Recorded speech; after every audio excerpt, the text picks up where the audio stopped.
Vamos a comenzar nuestra última clase. Antes de iniciar la última clase, quisiera saber si tienen alguna duda de lo que vimos la semana pasada o nos metemos de lleno en esta nueva clase. Listo, bueno, vamos entonces a compartir pantalla. Bueno, si ustedes se recuerdan, yo les había dicho que nuestra última clase íbamos a ver qué hacer cuando una persona ha desaparecido y también qué hacer cuando una persona fallece en el extranjero. Entonces, ¿me confirman si vemos la presentación, por favor? ¿Sí? Muy bien. Estamos entonces. Bueno, pues entonces, fíjense, ¿qué hacer cuando una persona ha desaparecido? Fíjense que este tema al principio yo no lo tenía contemplado. Y yo no sé si ustedes se recuerdan cuando hubo un como deslave en el Puente del Naranjo y que pues, se desaparecieron muchas personas y hubo fallecidos y todo. Y entonces, eh, en- eh, cuando dieron esa noticia, y pues porque al final de cuentas realmente no sabemos qué pasa con las personas cuando tienen un accidente de esta magnitud, ¿verdad? Se desaparecen y entonces, ¿qué hacen? O sea, puede ser que, por ejemplo, solo se desaparezca el papá o la mamá. Entonces, ¿qué pasa con todo lo demás, verdad? Si las personas tenían hijos, si las personas tenían bienes, o sea, todas estas situaciones. Entonces necesitamos establecer y saber qué es lo que pasa. Bueno, entonces vamos a iniciar poco a poco. Y vamos a iniciar precisamente con el tema de la ausencia. El artículo 42 del Código Civil señala como ausente aquella persona que se halla fuera de la República de Guatemala y tiene o ha tenido su domicilio en ella, o sea, en la República de Guatemala. Y considera también ausente aquella persona que ha desaparecido de su domicilio y cuyo paradero se ignora. La ausencia debe declararse judicialmente. Entonces, fíjense que, por ejemplo, tenemos a muchas personas que se van del territorio guatemalteco, que van a cualquier parte del mundo y van a estar una temporada larga o incluso se van a vivir, a residir permanentemente a otro país. Pero resulta que aquí en Guatemala tenían muchas cosas y las dejan y al final después no saben ni siquiera quiénes pueden representarlos, ¿verdad? Entonces, lo aconsejable es que cuando una persona se vaya a ausentar de territorio guatemalteco por un tiempo, cualquiera que sea este tiempo, entonces deje a un mandatario.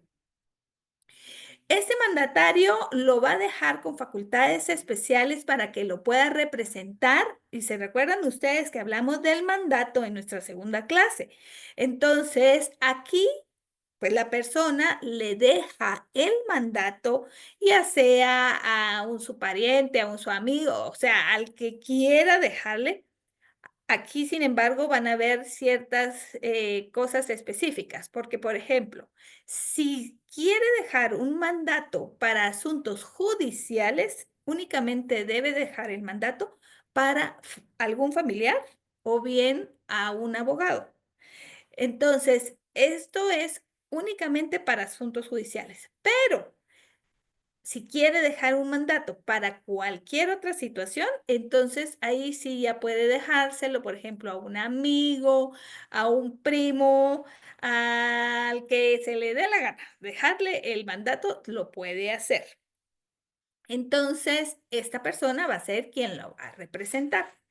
Si no deja mandato y se va al extranjero y en algún momento dado, incluso hasta ni siquiera ya no se sabe qué pasa con él, con la persona, entonces porque ya no se tuvo contacto, entonces ahí es cuando ya nosotros tenemos que venir a declarar una ausencia. Entonces, esto es bien importante y muchas veces hay que hablarlo sobre todo con aquellas personas que emigran, porque pues ellos se van, a veces dejan aquí esposa con hijos y no, por supuesto que se van sin pensar qué documento necesitará mi esposa para poder hacer ciertas cosas con mis hijos. Y entonces, después uno, el que se queda aquí, está penando, ¿verdad?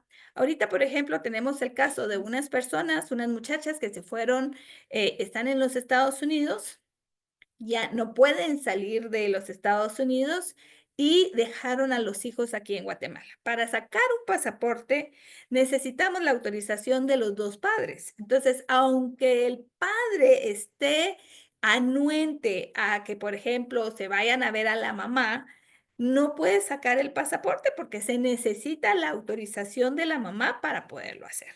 Entonces, al menos ahorita, o sea, sabemos dónde está la mamá, entonces la misma mamá está solicitando que se haga un mandato para poderlo enviar aquí a Guatemala y ya con ese documento el papá puede sacar el pasaporte de los hijos. Pero ustedes se dan cuenta todo lo que debe de pasar adicional cuando ella misma, antes de haberse ido al extranjero, hubiera podido llegar con un notario a decirle, mire, yo me voy y necesito dejar ciertas facultades a mi esposo para que él se haga cargo de mis hijas.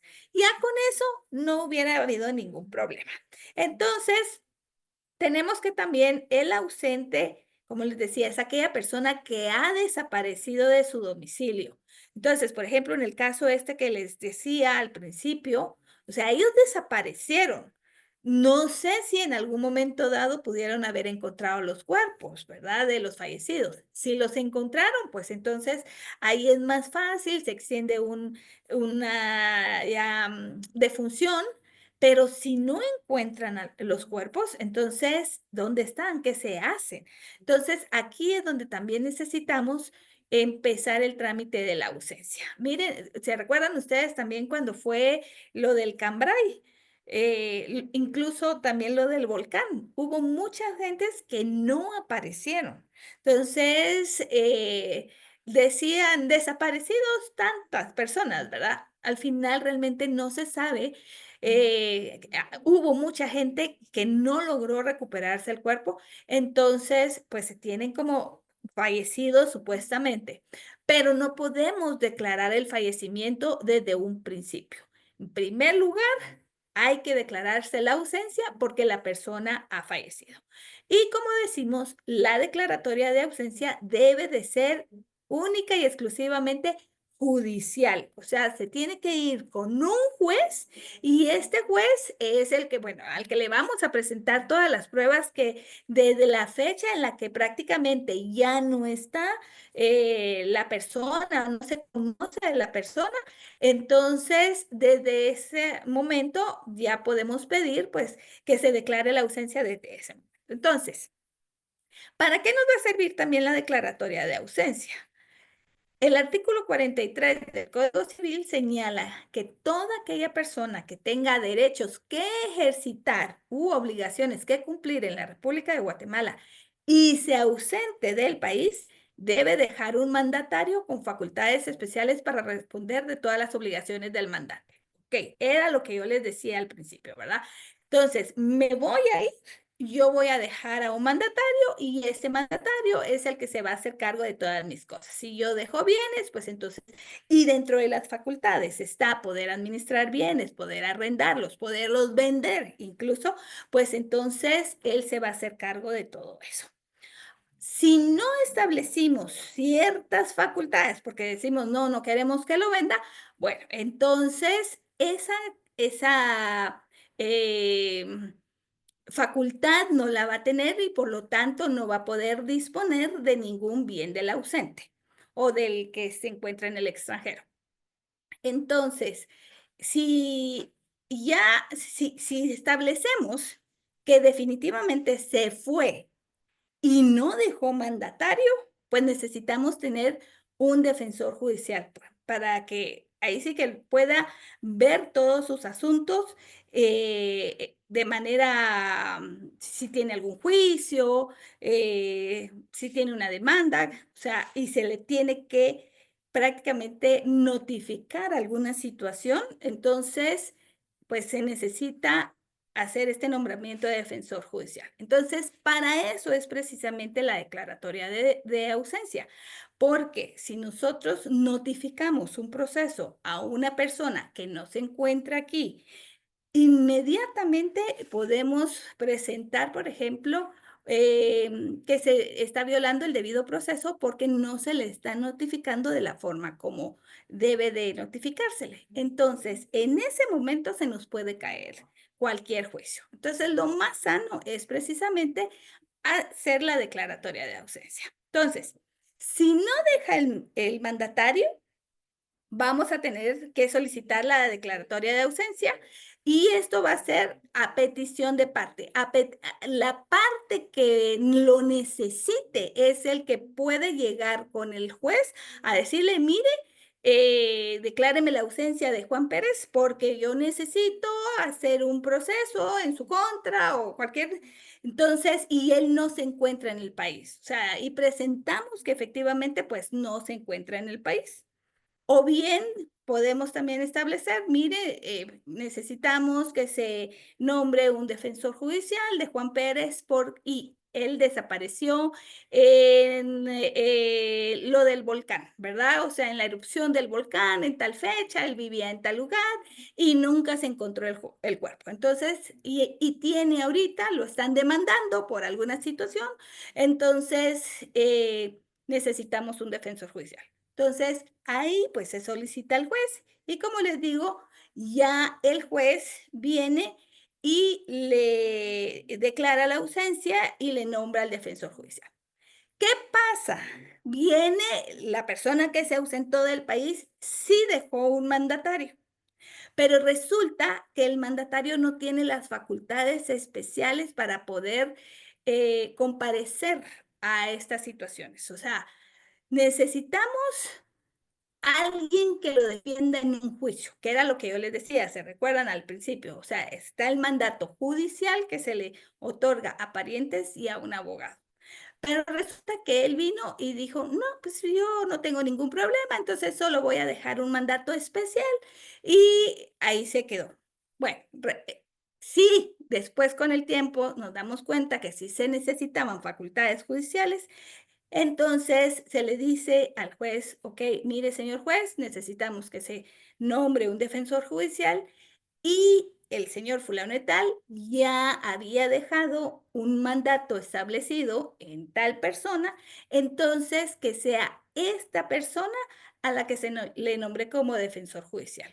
Entonces va a recaer en él preferentemente, o sea, en este mandatario que ya él mismo había nombrado, va a caer este cargo de defensor judicial. Únicamente va a ser el juez el que discierna este cargo y tiene que discernírselo sobre una persona de notoria honradez, con arraigo y competencia, que sea capaz, ¿verdad? Entonces, lo nombra como su defensor judicial. El defensor judicial tiene la obligación de defender, valga la redundancia, al ausente y pues va a presentarse en los procesos que pueda dar lugar. Entonces, ya sea como actor, o sea, lo va a representar en su calidad de actor o bien lo va a representar en su calidad de demandado. Entonces, y va a llevar todo el proceso. Entonces, cuando termina ese cargo de defensor judicial, va a terminar, eh, perdonen, dice usuario, Zulema le solicita que permita que varios presentadores compartan. No sé qué es esto, pero lo vamos a rechazar porque no quiero tener problemas con los demás. Ok. Bueno, entonces, ¿cuándo termina el cargo de defensor judicial? Cuando se termina el litigio para el que se le nombró, o sea, el juicio. Él vino y logró llegar hasta las últimas instancias del proceso y lo terminó. Entonces, en ese momento ya puede decir, ah, ok, mi cargo de defensor judicial ya finalizó. Y entonces, hasta ahí termina su responsabilidad.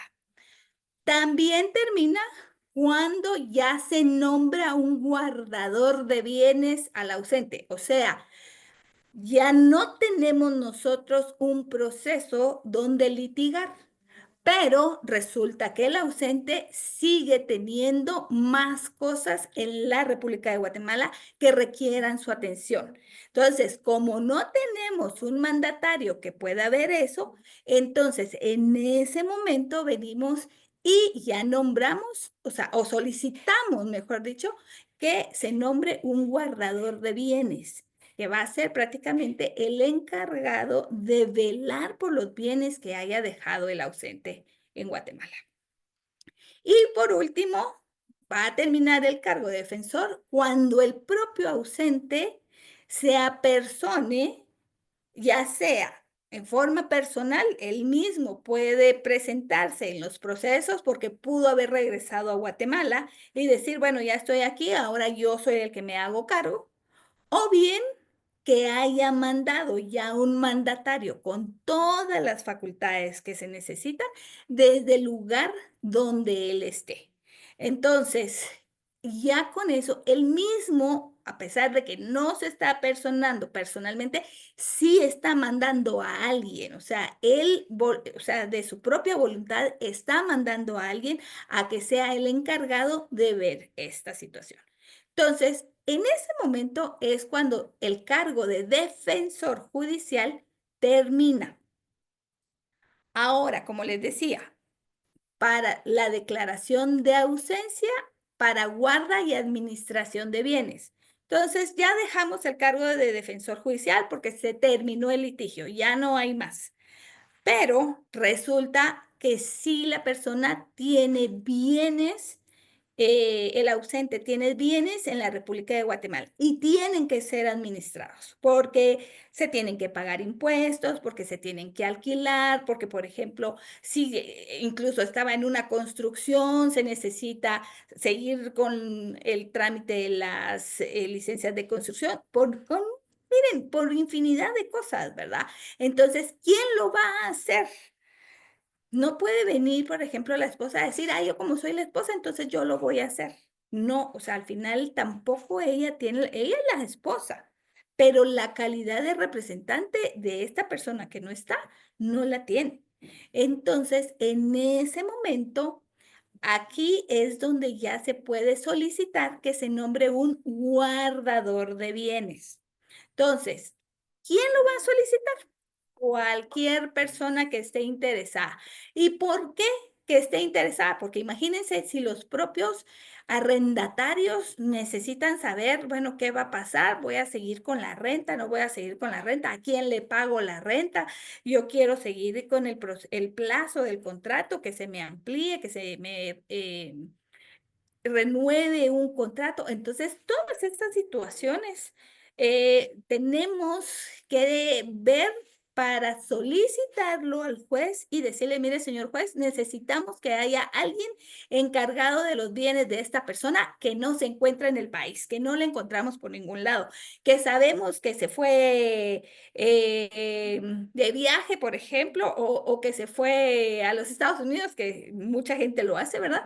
Entonces, estas personas que son de su interés son los que van a solicitarle precisamente que se le nombre guardador de bienes. Si no hay nadie de estas personas, pero sí nos enteramos que hay una situación que se tiene que arreglar, pues entonces hasta la misma Procuraduría General de la Nación puede denunciar la ausencia de la persona y puede solicitar el nombramiento de guardador de bienes. Entonces, aquí eh, ya nosotros establecemos que, ok, hay bienes, entonces necesitamos a ese representante y se lo pedimos al juez. Entonces, aquí vuelve a pasar la misma situación de que si dejó mandatario pero sin las facultades para administrar los bienes. Aquí es al revés, ¿verdad? En el otro era que, por ejemplo, hubiera dejado un mandato para administrar bienes, pero no judicial. Entonces, ahí tenemos el defensor judicial. Pero en este caso, pudo haber dejado un mandato judicial única y exclusivamente y no vino y no habló de bienes ni especificó nada, pero sí existe un mandato. Entonces, en este caso, va el guardador de bienes, el cargo de guardador de bienes va a recaer sobre el mandatario nombrado por el propio ausente. Entonces, aquí ya el juez le va a dar las facultades para poder administrar los bienes de esta persona. Entonces, después de que se hubiese nombrado el guardador de bienes del ausente, se le van a entregar a este, o sea, al guardador, los bienes que haya dejado el ausente. Y en ese momento va a asumir también la representación legal del ausente. Entonces, él va a ser el que se va a tener que hacer cargo de todas las situaciones. Entonces, va a cesar, o sea, se nombra al guardador de bienes y en ese momento cesa del cargo el defensor judicial. Y si hubiésemos pedido en algún momento un depositario provisional, o sea, alguien que se hubiera hecho cargo de los bienes provisionalmente, también esa persona cesa en su cargo. Entonces, aquí ya como el guardador de bienes va a ser el representante legal, este va a tener las mismas obligaciones y las mismas facultades y prohibiciones que tienen los tutores.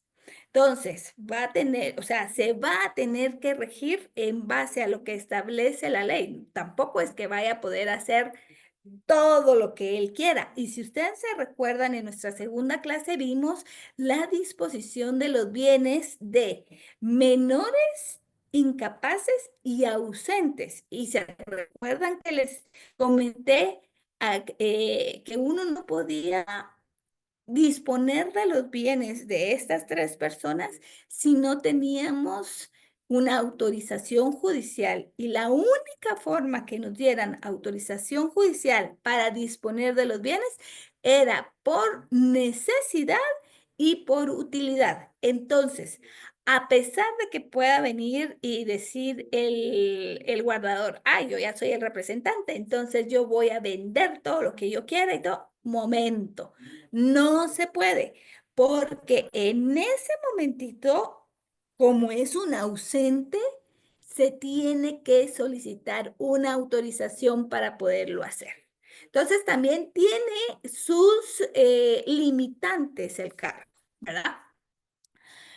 ¿Cuándo va a terminar el cargo del guardador? Bueno, si no aparece el ausente, el guardador continúa, pero puede terminar cuando el propio ausente se apersone, igual que lo anterior, se apersone en forma personal o bien a través de un mandatario otorgándole las facultades especiales para poder administrar sus bienes.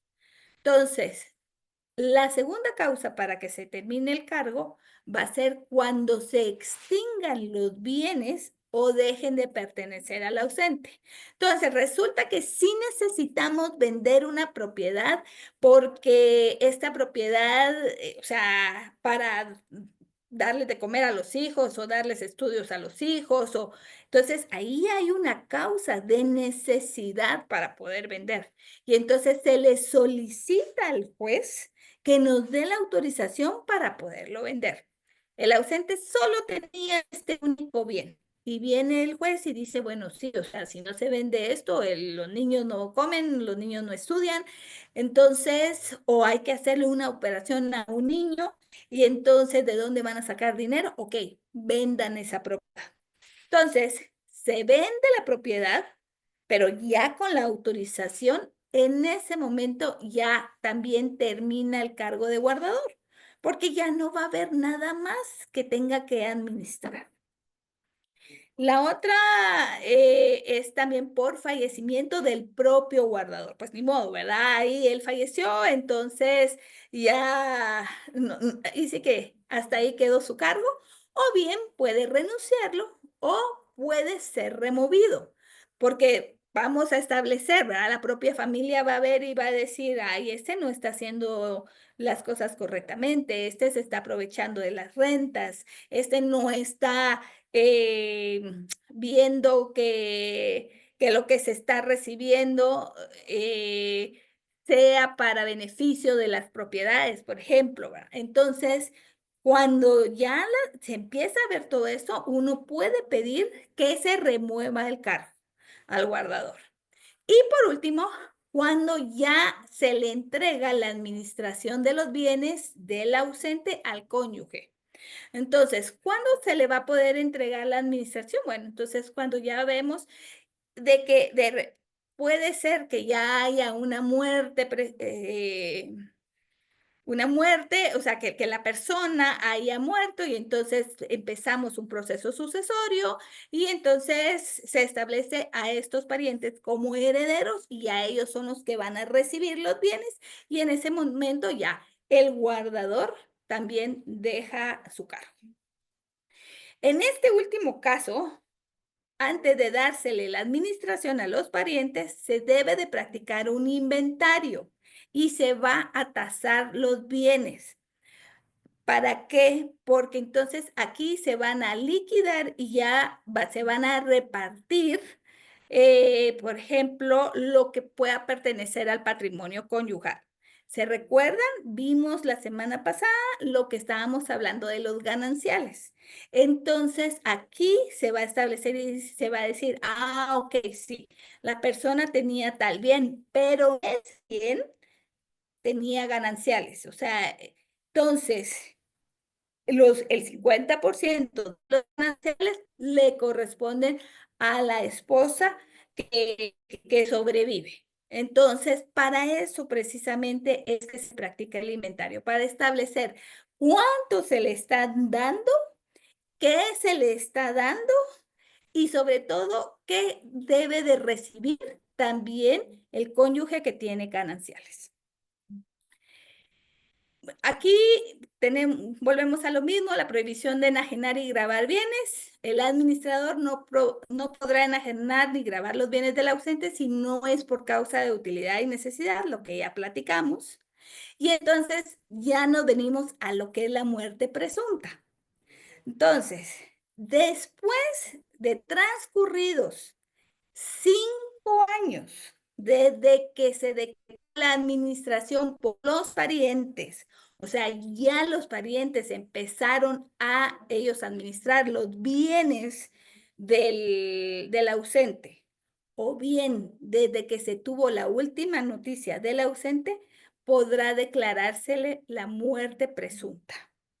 Entonces, porque ahí vamos a establecer, bueno, ya pasaron 5 años, no sabemos nada de él, dónde estará, que, o sea, se murió, no se murió. Entonces, en ese momentito ya se puede empezar el trámite de la muerte presunta. Y por eso es que empezamos con la ausencia, porque si ustedes se dan cuenta, no podemos empezar un trámite de muerte presunta hasta que no esté el trámite de la ausencia.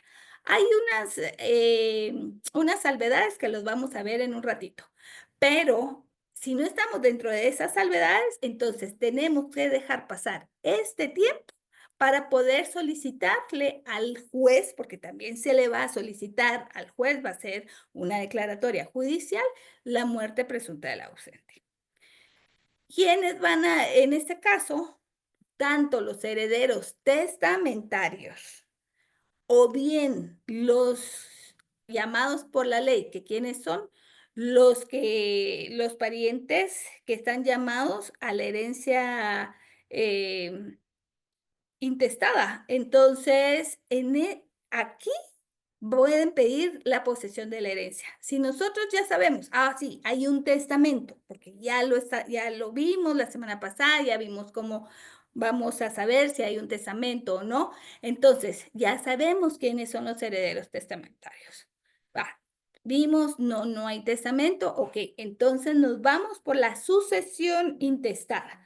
Entonces, ya aquí, estos herederos son los que piden ya la posesión de la herencia, pero no solo van a pedirlo, bueno, yo ya quiero que me lo den. No, se debe de continuar también un proceso sucesorio con la certificación que vaya a acreditar la muerte de la persona, pero va a ser esta muerte presunta a partir de tal fecha.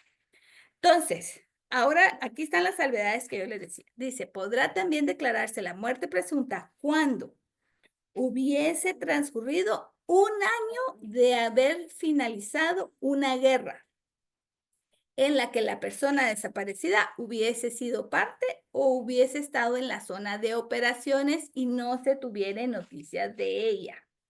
Esto pues mucho se dio cabal con el conflicto armado, ¿verdad? Porque hubo muchas personas que estuvieron en esos conflictos, entonces ahí si se desaparecieron podría haberse solicitado la muerte presunta.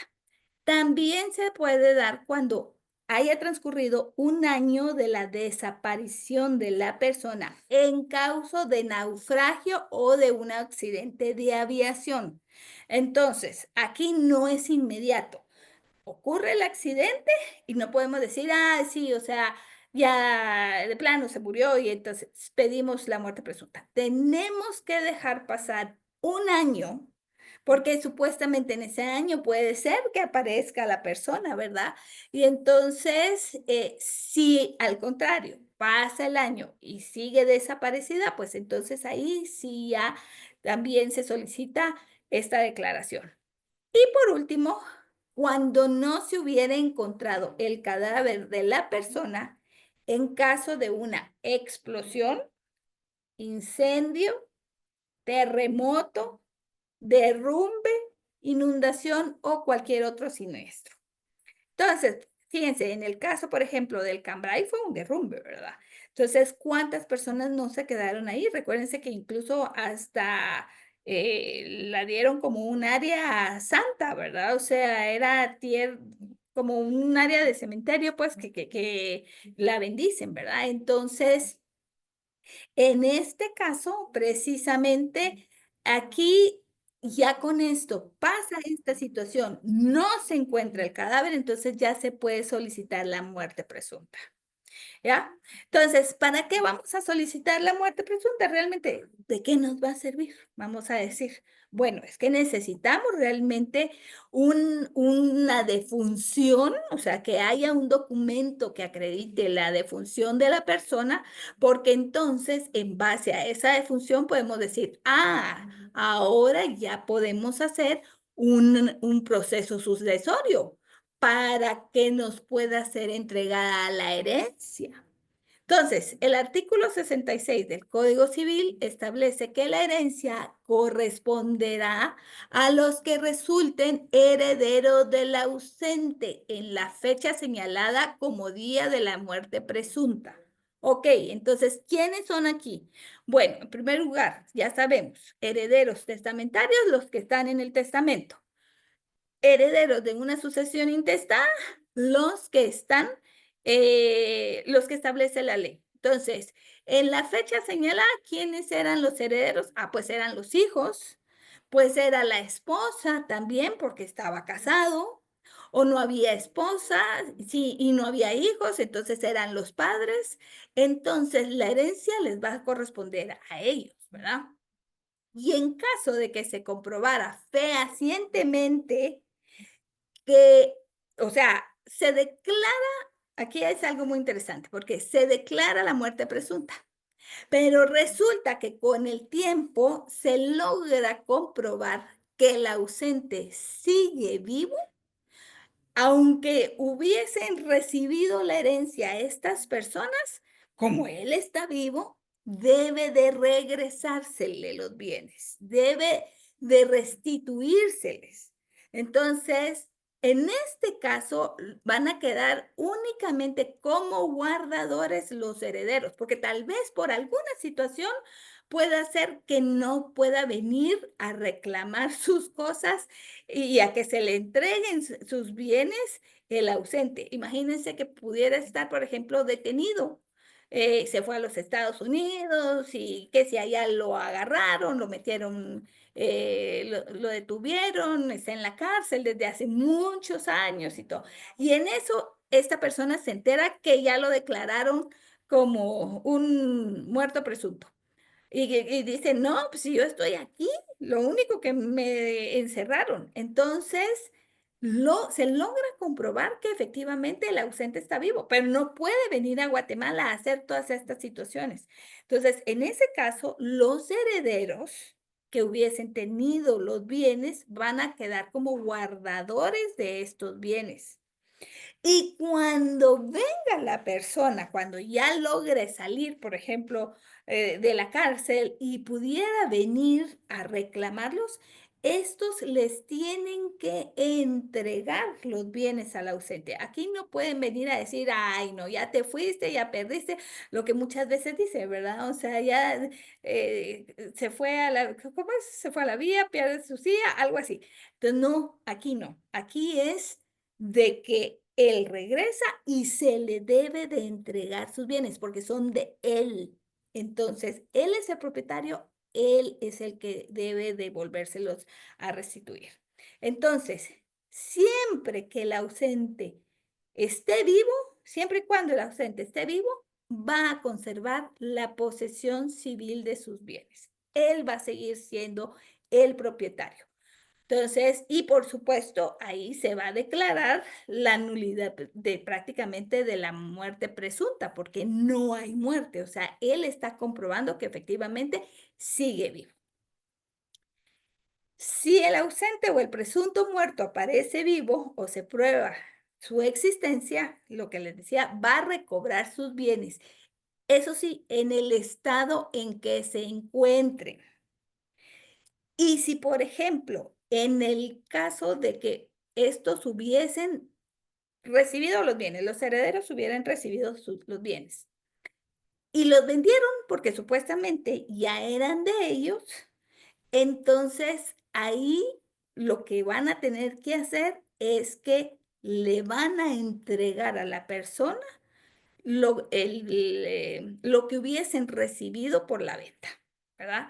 Entonces, pues le van a decir, bueno, mira, no sabíamos que estabas vivo, lo recibimos y lo teníamos que vender y recibimos 1 millón de quetzales, entonces le tienen que devolver prácticamente a esta persona ese 1 millón de quetzales sobre el cual vendieron los bienes, ¿verdad? Entonces, pues tampoco se les va a exigir, no, yo tenía el bien y me lo vas a devolver, porque aquí acuérdense que también ya hay otra parte de buena fe, el comprador de buena fe que pudo haber comprado este bien, ¿verdad? Entonces a él no se le va a quitar. Y por eso mismo es que lo que él va a recibir simplemente va a ser lo que provenga del fruto de la venta. Ahora, eso es en cuanto a bienes. Ahora, en cuanto al cónyuge que haya quedado aquí, pues, o sea, en el país, si este cónyuge del presunto muerto viene, tiene una relación nueva y contrae nuevas nupcias, entonces ese matrimonio, aunque el otro esté vivo, va a ser válido porque se casó no sabiendo que esta persona continuaba viva, o sea, seguía viva. En cambio, si cualquiera de los cónyuges, o sea, por ejemplo, el cónyuge que quedó aquí, o bien el nuevo, llamémoslo así, cualquiera de ellos supiera que efectivamente el otro seguía vivo, entonces ahí sí ese matrimonio no tiene efectos. Entonces, si aquí es mucho de establecer, ¿verdad? O sea, si la persona no sabía, se casó, ok. Entonces, y quiere continuar pues con este segundo esposo, se podría decir, pues porque el otro ya apareció ya muy tarde, entonces puede continuar, o sea, su matrimonio va a ser válido.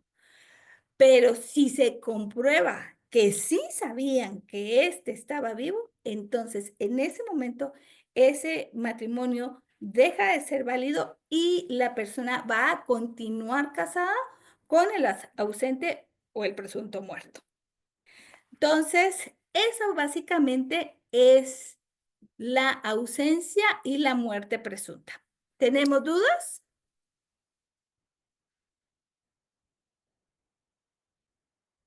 No. Bueno, ok. Entonces, sigamos pues con nuestro otro tema.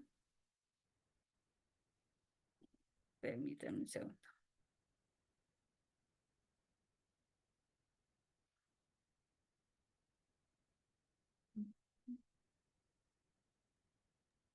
Licenciada, perdone, en cualquiera de estos temas que usted dio el día de hoy, siempre tiene que estar, por así decirlo, como amparado por un abogado.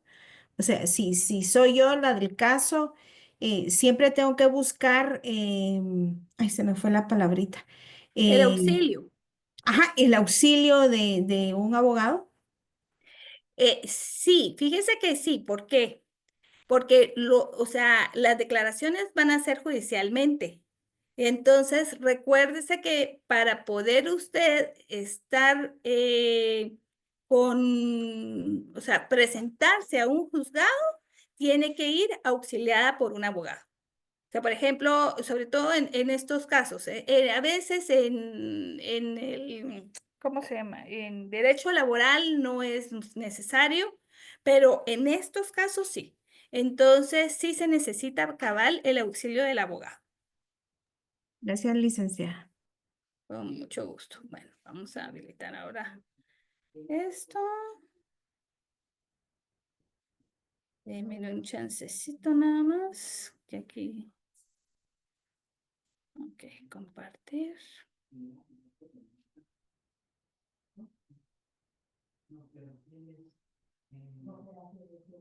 Muy bien, entonces vemos esta segunda,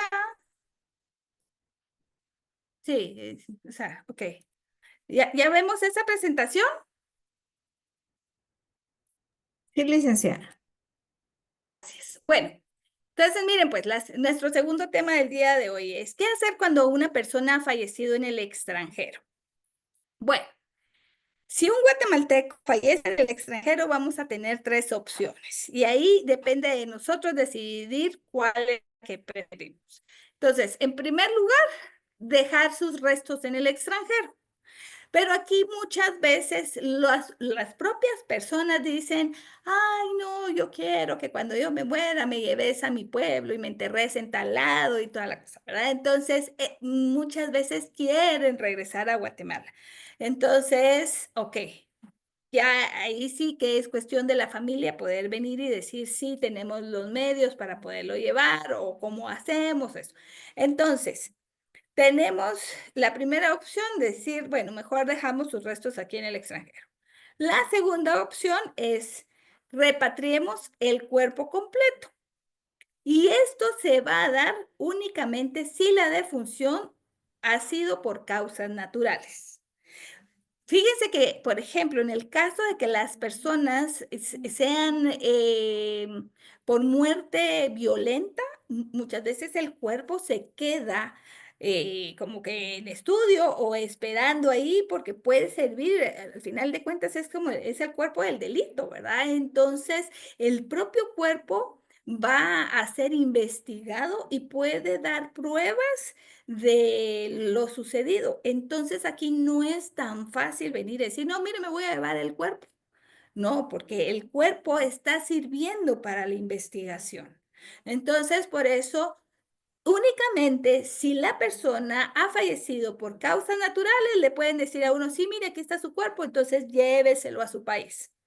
Y la tercera opción que tenemos es traer las cenizas de la persona fallecida.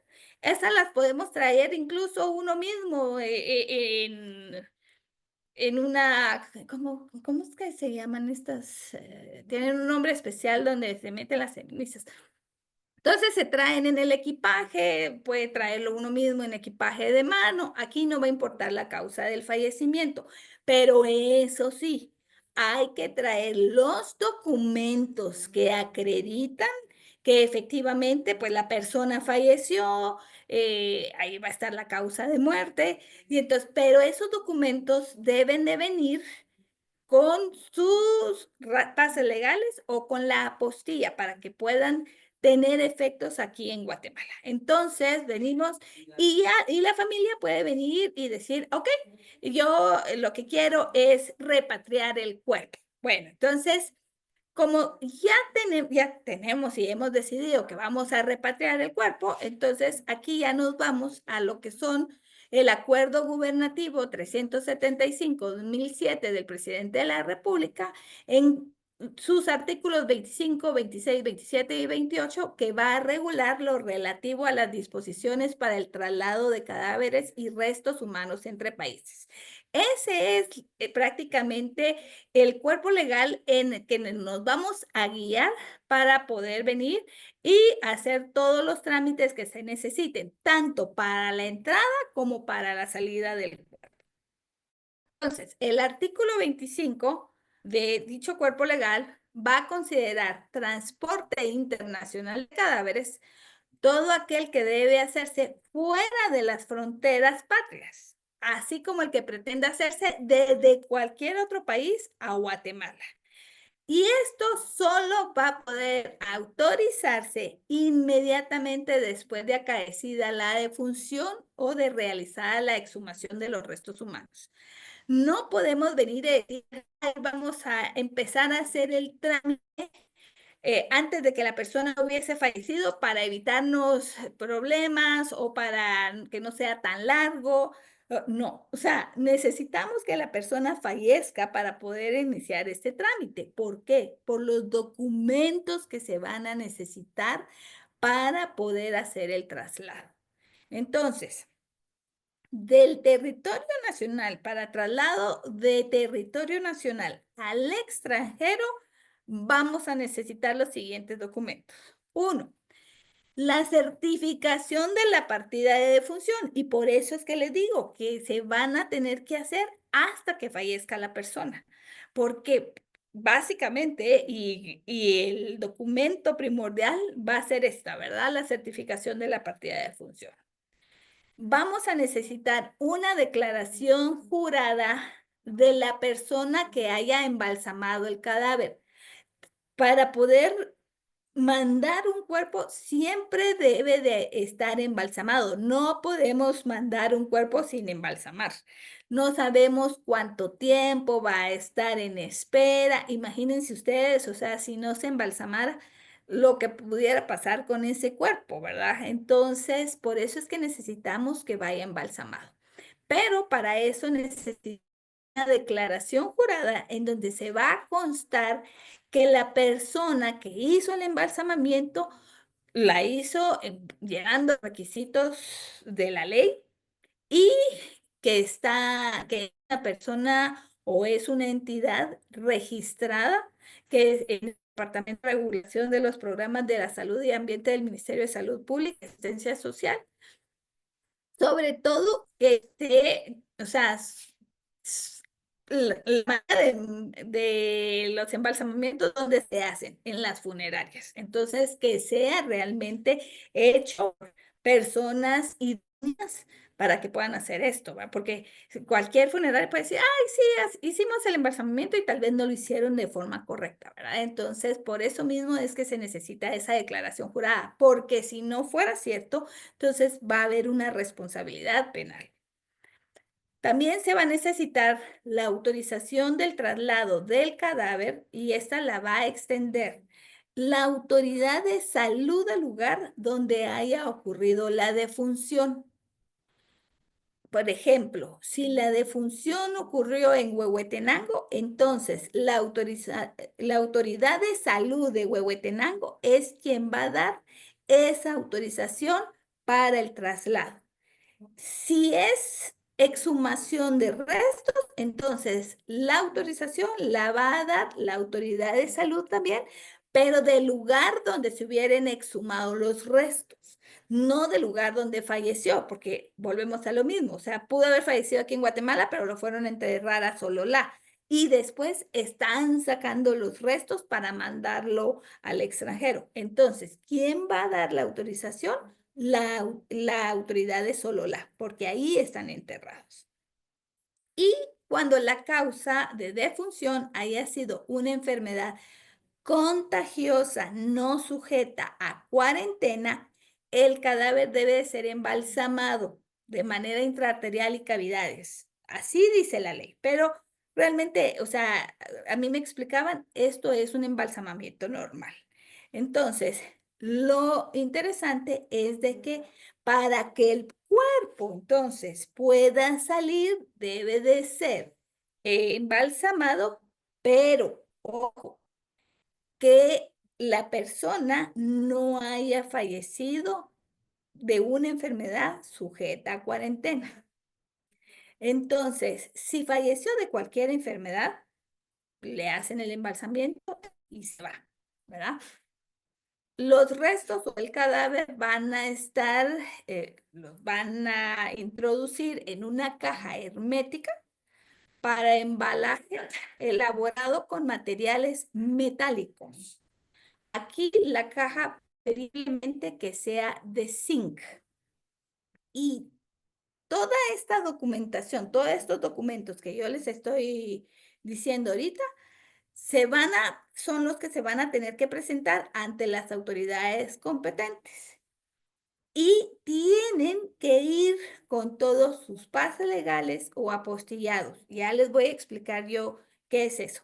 Entonces, todos esos documentos se van a presentar ante la autoridad de salud del lugar donde va a ser inhumado el cadáver. O sea, yo mando, el cadáver se va a los Estados Unidos, entonces se va con todos estos documentos y ya allá en pues la autoridad que tenga competencia para conocer de todo esto y dar la autorización para su inhumación, entonces es a quien se va a presentar. Lo mismo pasa cuando el cadáver o los restos vienen del extranjero al territorio nacional. Prácticamente es la misma situación. Aquí lo único que cambia es el documento legal donde se va a hacer constar la defunción, ¿verdad? Aquí no hay certificado del RENAP, sino nos van a traer una certificación de defunción extendida por la autoridad que deba de extenderlo en ese país de donde viene el cuerpo o los restos. Y lo mismo, vamos a necesitar una declaración jurada que se embalsamó el cadáver y que se hizo con todos los requisitos legales de pues, el lugar donde está. También necesitamos la autorización del traslado del cadáver, aquí ya expedido por la autoridad de salud del país de origen. Y igual, si la causa de función haya sido por una enfermedad contagiosa, no sujeta a cuarentena. Entonces, lo podemos recibir, ¿verdad? O sea, el cuerpo puede ser recibido en ese caso. Tiene que venir igual, caja hermética y lo, la documentación, esta documentación, así como nosotros la mandamos, la vamos a recibir y también tiene que venir con sus pases legales o apostillados. Entonces, se dan cuenta que usted aquí cuando dice cuando la causa de función haya sido por una enfermedad contagiosa no sujeta a cuarentena. Por ejemplo, cuando fue la pandemia, aquí, aunque la gente hubiera querido traer a sus muertos de los Estados Unidos o de donde fuera, hubiese fallecido de COVID la persona, no podía repatriarse el cuerpo. Únicamente podía entrar los restos que si hubiesen sido cremados, o sea, traer las cenizas de las personas. Y por eso es que les decía yo al principio que pues uno podía optar por traer las cenizas y ahí no importaba la causa, ¿verdad? Entonces, el artículo 28 del reglamento prohíbe expresamente el traslado de un cadáver cuando la causa de defunción haya sido una enfermedad sujeta a cuarentena. Entonces, la persona fallecía de COVID, no podía entrar el cuerpo. Me pasó, cabal, me hablaron de una persona que había fallecido allá y que él había dicho siempre que quería que lo trajeran cuando falleciera, que lo trajeran a Zacapa, que era su pueblo. Y entonces me llaman y me dicen, mire, me dice, fíjese que qué hacemos, falleció y pues queremos cumplir lo que él decía, ¿verdad? Entonces queremos llevarlo a Zacapa. ¿De qué falleció? De COVID. Ok, créemelo, si quiere traer los restos en cenizas, con mucho gusto, pero traer el cuerpo, imposible. O sea, ese ya es una prohibición expresa. Entonces, pues hablamos de COVID, pero puede ser cualquier enfermedad que en algún momento dado vayan a sujetarlo a cuarentena, o sea, definitivamente ese cuerpo no puede entrar a territorio guatemalteco. ¿Cómo vamos a hacer el trámite en el caso de que la persona fallece en el extranjero y viene a Guatemala? Ok, en primer lugar, tenemos que contratar una funeraria. O sea, no lo podemos hacer solitos nosotros. O sea, hay que contratar la funeraria. Esta va a ser la encargada de hacer todos los trámites ante aduana y ante la SAT, incluso.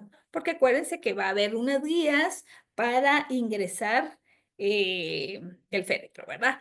Entonces, la funeraria va a solicitar el certificado de defunción, el documento de defunción, la licencia o la autorización de traslado, yo puse aquí de Estados Unidos, pero puede ser de cualquier parte del mundo a Guatemala. La certificación del embalsamamiento y una carta de responsabilidad de la funeraria extranjera que tuvo a la vista la persona fallecida. Esto es muy importante porque miren, se han dado muchos casos en los que incluso pierden a las personas, llamémoslo así, o sea, porque los mandan a otros lados.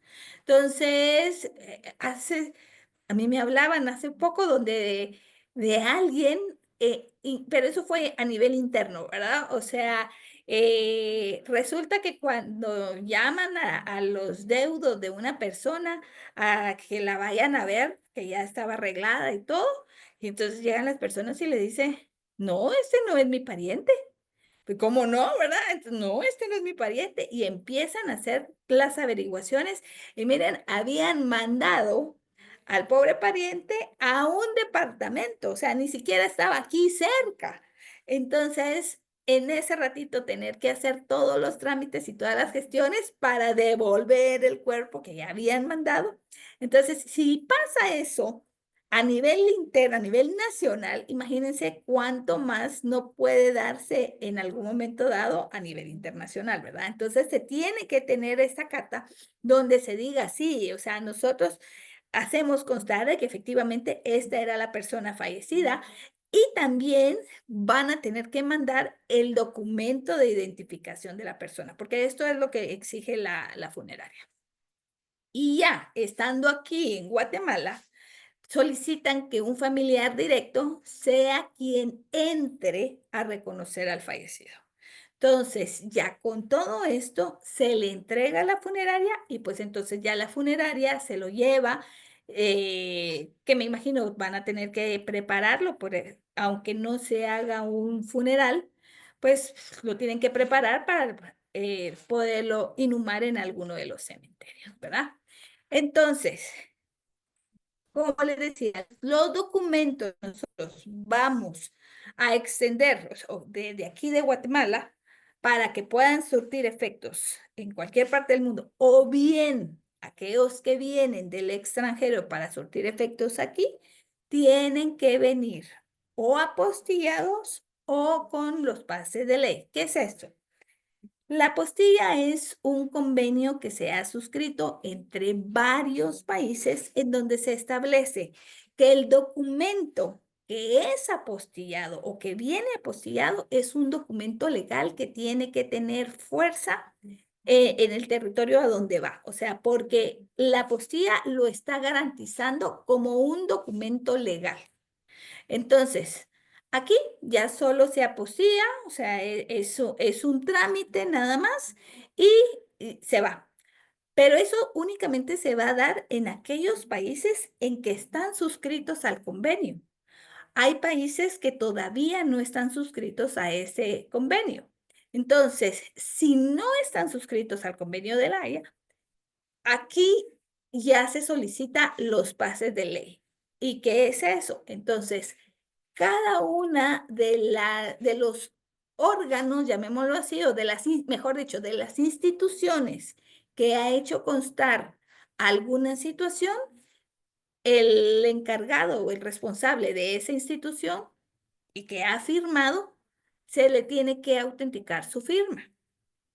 Entonces, y van eh, a varias instituciones más. Por ejemplo, si es algo del RENAP, entonces se tiene, es una certificación de defunción del RENAP. Ah, bueno, entonces el registrador de las personas va a autenticar la firma del registrador civil. Y después el ministro de Relaciones Exteriores va a autenticar la firma del Registrador Nacional de las Personas. Y por último, el consulado a donde vaya este documento va a tener que dar fe que la firma del ministro de Relaciones Exteriores es auténtica. Entonces, esos son los pases de ley, o sea, tienen más, ahí sí que más pasos, lleva más pasos para poder establecer que un documento sea plenamente válido. En cambio, en la apostilla solo se solicita la apostilla, se manda el documento, se solicita la apostilla y se ve y dice, sí, este es un documento legal. Pero como les digo, no es con cualquiera, o sea, tiene que ser única y exclusivamente dentro de los países, se va a dar dentro de los países que han suscrito el convenio. Esos son los documentos para que nosotros podamos utilizarlos en otros países o de otros países a Guatemala. Entonces, básicamente eso es cuando una persona fallece en el extranjero. Tenemos el caso ahora que existen seguros para migrantes.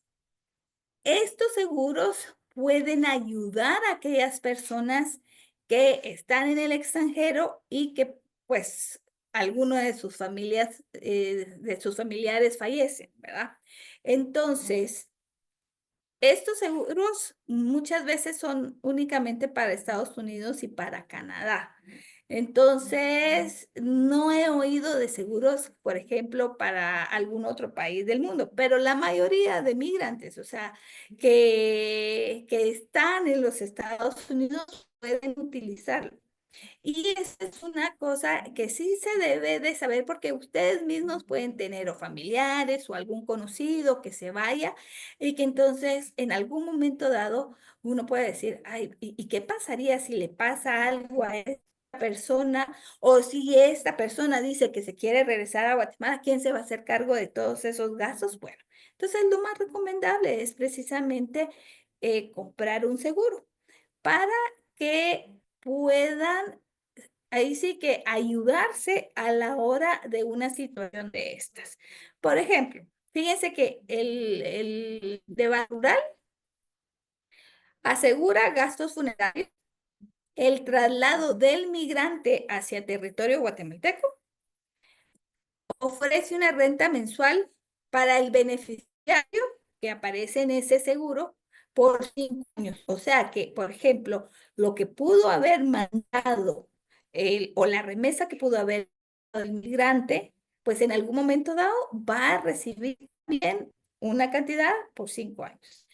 Y también se le va a dar una cantidad para gastos funerarios a aquella persona que hubiese contratado aquí en Guatemala el seguro y tiene también consultas médicas. Ahorita no sé si incluye estas consultas, pero sí las tenían. Entonces, son consultas médicas tanto para el migrante, o sea, ya, como para el núcleo familiar del contratante. Entonces, aquí básicamente es una gran ayuda porque el que se queda en Guatemala, o sea, si dice, bueno, lo tengo que traer aquí vamos a tener que pagar ese costo, que acuérdense que se cobran en dólares, ¿verdad? Entonces, el hecho de que estemos solo aquí, no vamos a decir, ay, sí, pero se lo vamos a pagar en quetzales. No. Entonces, es una buena opción para las personas, para las que están allá. La única salvedad es que se tiene que dar el aviso en forma inmediata del fallecimiento para que ya la aseguradora de aquí se ponga en contacto con todas las personas que tienen que ponerse en contacto en el otro país para que entonces lo puedan repatriar, ¿verdad? No se puede hacer el trámite uno mismo de decir, ay, no lo vamos a hacer nosotros porque yo prefiero ponerle tal caja, porque yo prefiero tal funeraria. O sea, si ustedes hacen eso, entonces básicamente ahí se pierde el seguro. Porque o sea, ellos son los que se van a hacer cargo de toda esa situación. Entonces, sí hay que tener muy en cuenta eso, ¿verdad? O sea, ustedes lo único que tienen que hacer es dar el aviso y ya pues la aseguradora hará todo lo demás.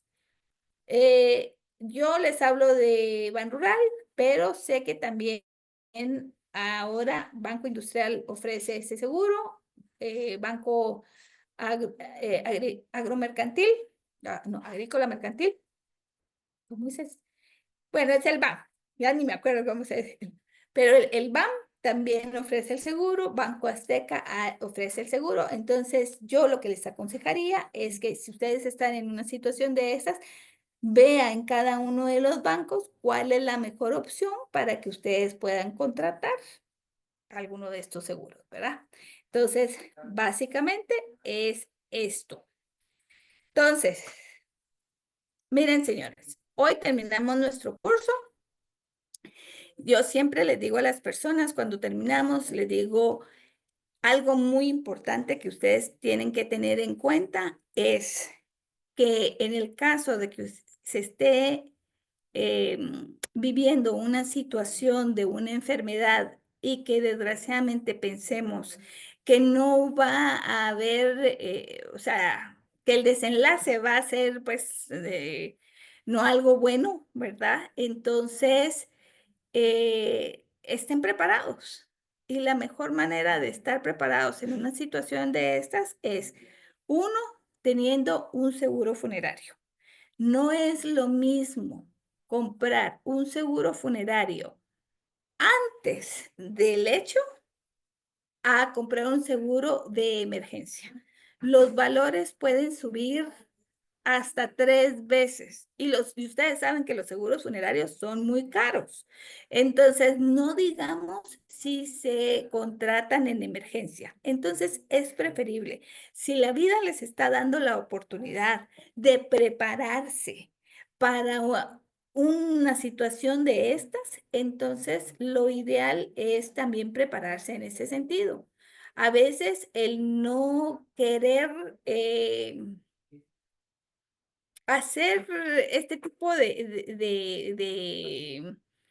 compras, llamémoslo así, o sea, comprar un seguro funerario no va a evitar que pueda haber un desenlace fatal, ¿verdad? Entonces, simplemente los va a ayudar a ustedes a sobrellevar de mejor manera la situación que puedan pasar. También, pues, lo recomendable es tener un lugar donde poder enterrar a sus personas. Eso es algo muy importante. Hay más de alguien, o sea, cuando definitivamente nadie, o sea, no se tiene y es una emergencia, pues habrá alguien que nos pueda hacer el favor de darnos un lugarcito. Pero recordemos que ese lugarcito no va a ser eternamente porque en algún momento les van a decir, "Sh, miren, vengan a sacarlo, ¿verdad?" Entonces, y va a ser después como pues molesto, doloroso, tener que ir, exhumarlo para trasladarlo a otro lugar, ¿verdad? Entonces, también si se puede tener de una vez la opción de tener un lugar donde enterrar directamente a su familiar o a su conocido, pues ténganlo, ¿verdad? Ahora hay opciones, no necesariamente tienen que comprar una propiedad muy grande. Ahí, según tengo entendido, por ejemplo, La Colina, creo que venden en forma personal los nichos, pero ya vendidos, no como el cementerio general, que solo se los dan por cierto tiempo y que si al final ya no lo pagan, pues también los sacan. Entonces, en este caso, si son vendidos, o sea, entonces ahí los van a dejar para el resto de la vida. Creo que el campanario también, el cementerio del campanario, creo que también tiene esa opción. Entonces, ustedes pues vean cuál es lo mejor, lo que se adecue a sus necesidades y que sea lo mejor para ustedes, ¿verdad? Sé que son momentos difíciles, pero por eso es más fácil cuando uno tiene las cosas un poquito más ordenadas, es más fácil salir adelante. Así que eso es todo, señores. Muchas gracias por estar, por haber estado conmigo en estas 4 clases y pues quedo a las órdenes y cualquier duda, con mucho gusto. Muchas gracias, Muchas gracias, licenciada, muy licenciada. amable. Gracias, gracias por compartirte ese conocimiento. Con mucho gusto, muchas gracias, Patricia. Espero que sea de su ayuda y que de verdad sea para beneficio de ustedes y tal vez no solo para ustedes, sino también, pues, o sea, ustedes pueden darle referencias a las personas que puedan estar cerca de ustedes, ¿verdad? Porque ustedes pues ya lo están llevando, ya lo están conociendo y todo, pero, ¿qué pasa? O sea, su vecino no sabe nada de esto, entonces ya ustedes tienen el chancecito de poderle decir, mira, hay que hacer esto, hay que hacer lo otro. Entonces, yo creo que es una buena manera de poder ayudar al que lo necesita, ¿verdad? Así que yo le doy las gracias a ustedes y pues quedo a las órdenes por cualquier cosa hoy. Muchas gracias, feliz noche. Gracias, Que licenciada. Buenas noches, Bien, compañeros. pues, feliz Bendiciones. noche. estén bien, feliz noche. Feliz noche.